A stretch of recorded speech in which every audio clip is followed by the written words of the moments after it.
Yo, my peoples, what's going on? I'm named D-Man, and today I'm bringing to you a review on the Nike Sacai Vaporwaffle Resale Sport Fuchsias.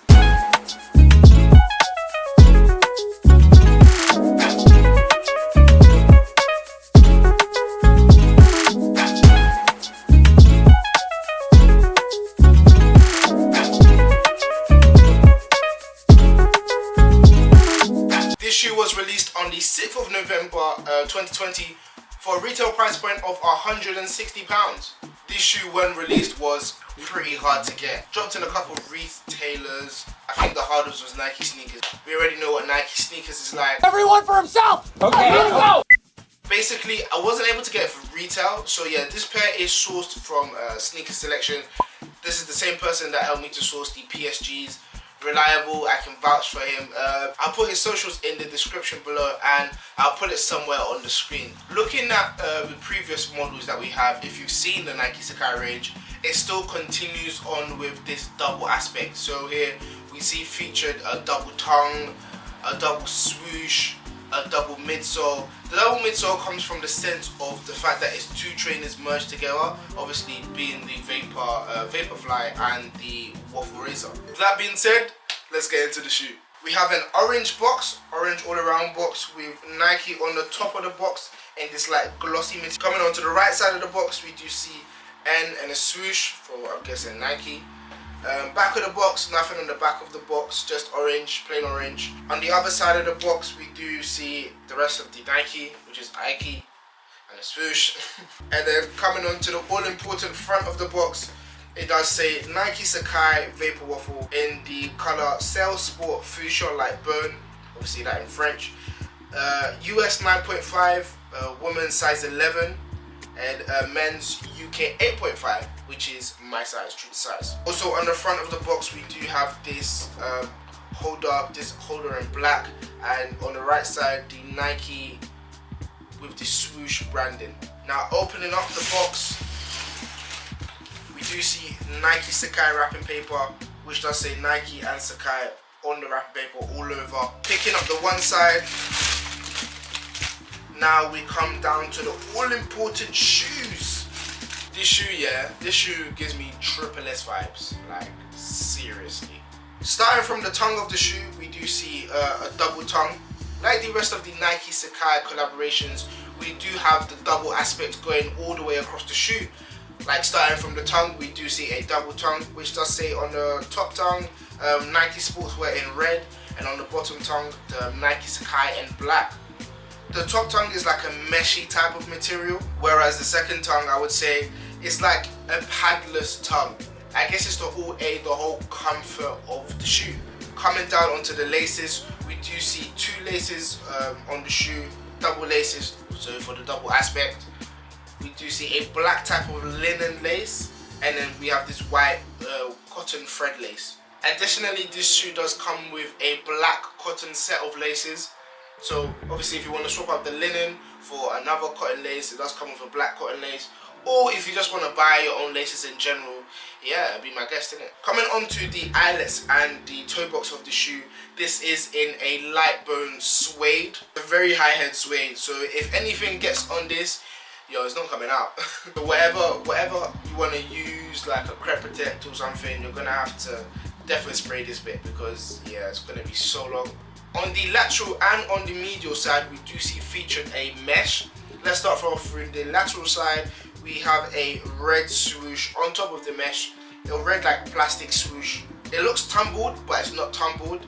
That's just the way that the plastic is. And on top of that, we do have a black swoosh, also giving the whole double aspect. Coming from the mesh upper onto the midfoot, this black swoosh is painted on. Now on the medial side, we do see a red swoosh, a red plastic swoosh on top of the mesh again. As you can see on the mesh, I can actually put my fingers through it. Like it's a very light mesh. In contrast to the sole, I feel like this is what makes the shoe a lot more comfortable and a lot more light to wear compared to a triple S, where I feel like the top on the triple S, the top is more material and it's more heavier than this shoe.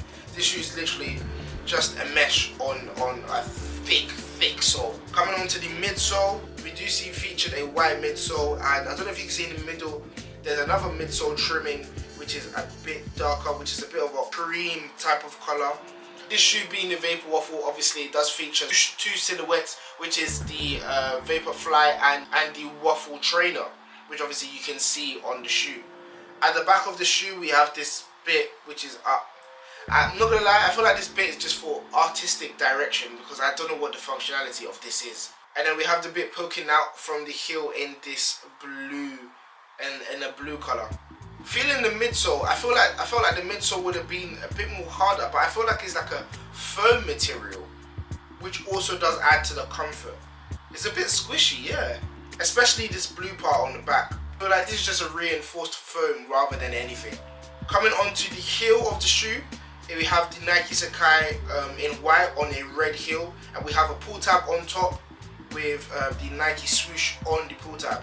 Inner lining, just like any other Nike shoes, like a cotton type of inner lining, nothing too special.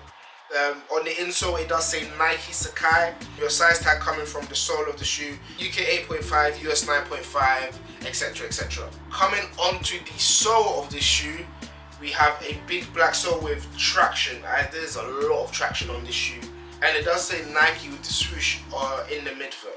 I feel like the whole composition of the shoe is actually kind of cool. But then again, looking at the past collabs that Nike and Sacai have, they've actually never missed. They have never missed, even in terms of resale. So yeah, that was the shoe. Let's talk a bit about the shoe. This is the third link up between Chitose Abe's Sacai and the Nike brand. We've first seen the two shoe collabs on the Blazer and on the LD Waffle, which had previously come out in different colorways and had still done really well.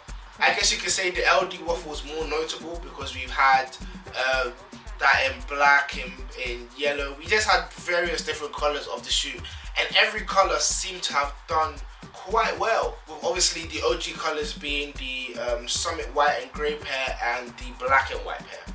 It being called the Nike Sacai Vaporwaffle, it is a mix between, as I said earlier, the two different Nike silhouettes, being the Nike Vaporfly and the Nike Waffle trainer. I feel like the artistic direction and the double aspect of the shoe really makes the shoe what it is, because if it was just a normal mix between those two shoes, nobody would be really into it.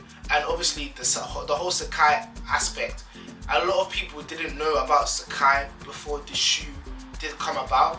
So I feel like the shoe is a standalone shoe and isn't a shoe that was made due to the hype of Sacai. I'm filming this video in December and we've had so far 4 releases. This being the Villain Red, Neptune Green, Tall Yellow and Stadium Black and White, and yeah, now this one. Looking at websites, I've seen more colors which are rumored to come out, but I guess that will be towards the end, hopefully towards the beginning of or in the middle of the new year, obviously due to how successful these colors have been. This past weekend was the release of the Villain Red and the Tall Yellow, and just like the OG ones, these ones just flew off the shelves. With that being said, let's get into the CWP segment. So, comfortability.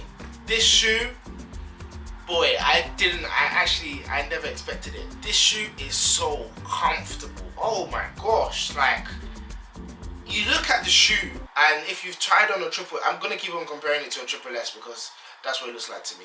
But as soon as you try on the shoe, it basically just molds to your foot. I guess this is the mesh that I was talking about earlier, but it just molds nicely to your foot, and the shoe actually feels nice. And on top of that, even though that the sole is heavy, the mesh makes the shoe light, meaning that the shoe isn't hard to wear. It's very easy to wear. For sizing on this shoe, I would say go true to size. Looking at the shoe and looking at the previous silhouettes, I never had any of them, so I would have thought, let me go for a size 9 to be safe. But obviously getting this pair, going with an 8.5, the shoe fits perfectly. So it's definitely a shoe that you should get true to size if you're looking to get a pair.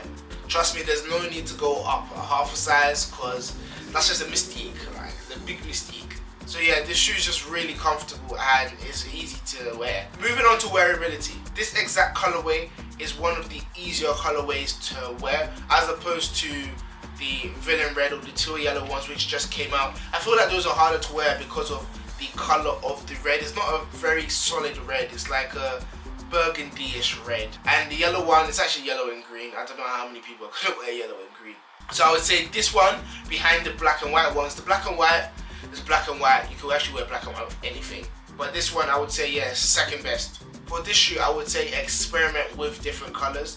The shoe being white, red and blue, it's very primary colors, so it should be a bit easier to wear. I've seen it in a couple outfits already and they make the shoe look good. A lot of people can make the shoe look good.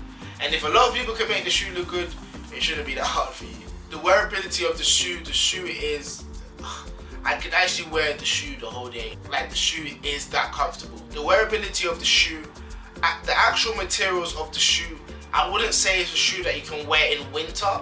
Obviously it's up to you, but the fact that the upper is made of a mesh, your feet are going to be cold. And on top of that, the high head suede on the toe box and on the eyelets of the shoe, if anything does fall on the shoe, yo, I hope you can clean well, because I don't know if it's gonna come out. Being a driver, that whole double midsole doesn't really work well in cars. Obviously on the car carpet, I've noticed that a lot of people's car carpet, they have got the midsole caught on that carpet, and that really leaves bad heel drag. So I don't know about how wearable the shoe is in terms of the heel drag, but apart from that, the shoe's a pretty wearable shoe. So profitability, looking at the past and the LD Waffle, that shoe has really gone up in price.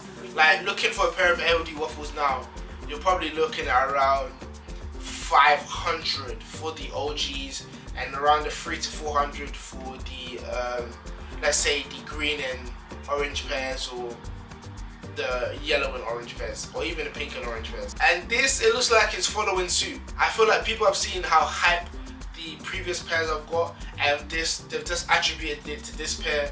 So even this one, the price paid was a bit hefty.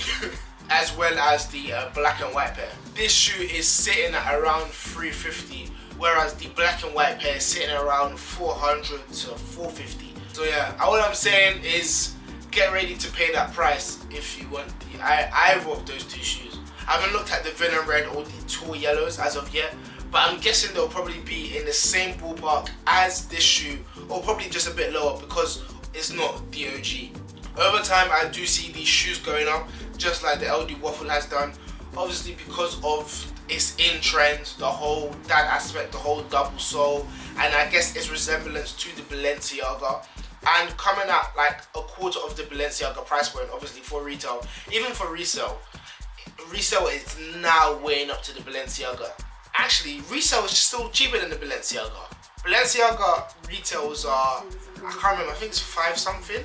Whereas this resale is only now hitting 300. So I guess you could say this is a cheaper alternative for a Balenciaga, and it offers a more sporty look. So guys, thank you for watching this video. This has been my review on the Vaporwaffles. Please like, comment and subscribe.